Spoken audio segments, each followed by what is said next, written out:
Good morning, dear students. Today we will conclude the third unit with the last lesson, reading C, an open letter to the teacher from a child with autism. Okay, right. Now this particular unit is about how we have to deal with students, people who are suffering from various kinds of disorders. Okay, you know the meaning of disorder, something that is not in order. So all kinds of sickness, they are all kind of no disorder. Some sickness are terminal and some sickness are temporary, like having a bad headache. Okay, it's a temporary kind of sickness. You take a medicine and then there is a cure. Okay, but for all those sicknesses that do not have any cure, we call them as terminal sickness, terminal illness. And therefore autism is a kind of terminal illness which do not have any kind of medication, no tablets we have, but all that we can do is to cope up with the persons who are suffering with this disorder, and then help them to get themselves socialized in a society. Okay, only that we can do. We can accept them and then we can encourage them, we can give them kind of motivation. So here autism is actually, it's a kind of disorder that affects the children by the age of 3 itself.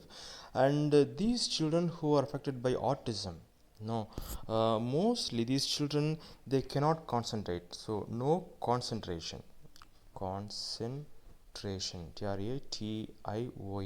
Okay, so these children, they cannot concentrate and they cannot they will always try to be aloof, isolate themselves. Isolate means to make themselves alone. Okay, right. And then another thing is that these children who are affected by autism, they cannot very easily communicate. So non-communicative, they cannot communicate. Okay, so they can't communicate, they cannot express themselves both verbally, okay, or and non-verbally. They can't even gesture. Okay, and no, they will never be able to no concentration, and therefore they will always show kind of disinterest. Okay, they are not interested in anything. Okay, so how do we deal with these children? Okay, so how, even these children, though they have got these kinds of disabilities, they have got their own heart to feel. Okay, they also want to be included. So the whole unit is all about inclusion. So these children, they want to be included in the society just like normal children. Now here we have a very beautiful letter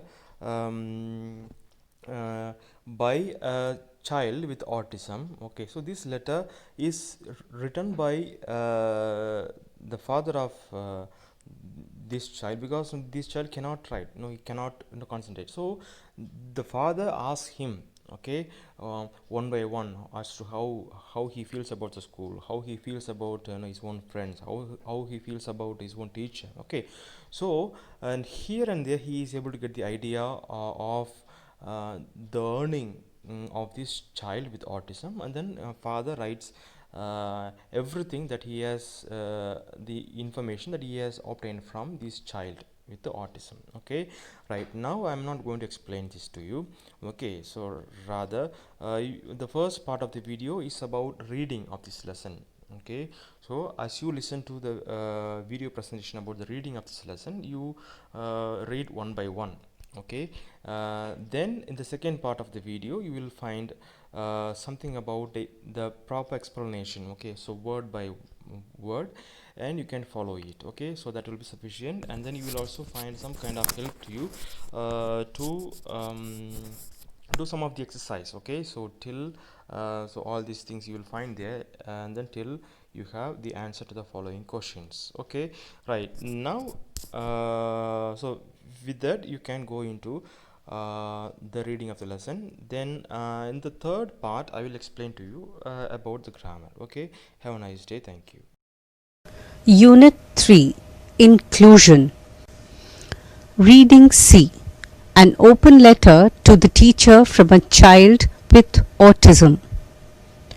My 13-year-old son Louis, a child with autism, has decided to write an open letter to a teacher. He didn't know where to start, so I asked him what he likes and does not like about the school. I asked him what a teacher should and should not do. I asked him how he feels in school and what type of help he needs. In the communications between home and school, the student's voice is sometimes lost. But this is the most important voice. Louis was not always able to express his thoughts orally or on paper. That's why I feel honored to hear his voice now. Dear teacher, thank you for helping me learn. I love to go to school. When I go to school, I notice that you give me a smile. You say hello in a gentle voice that makes me feel happy. I need help focusing in class. My brain sometimes flops. Sometimes I feel tired and I don't know why. Sometimes I get distracted when people move around. Lights and noises sometimes distract me. I like it when you turn off the lights. You should use a gentle voice. I work a lot. I feel like I am working all the time. Hard work makes me feel tired. I need a break to walk around. You should always tell the truth.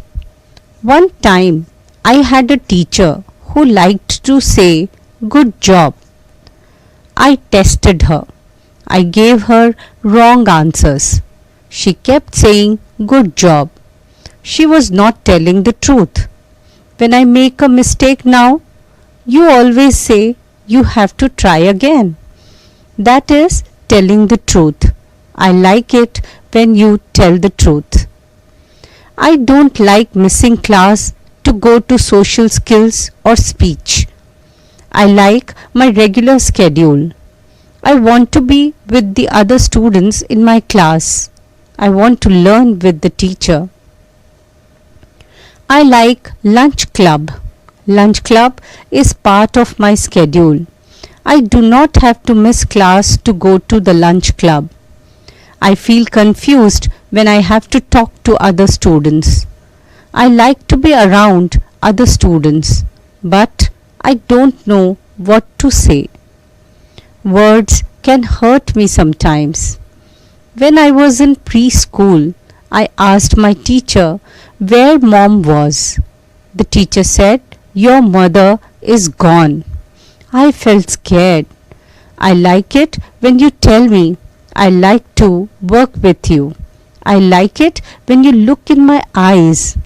I like it when you answer my questions very carefully. I like to try new things at school. I need someone to help me learn how to try. After I learn how, I can do it on my own. That means you are a good teacher. Your friend, Louis.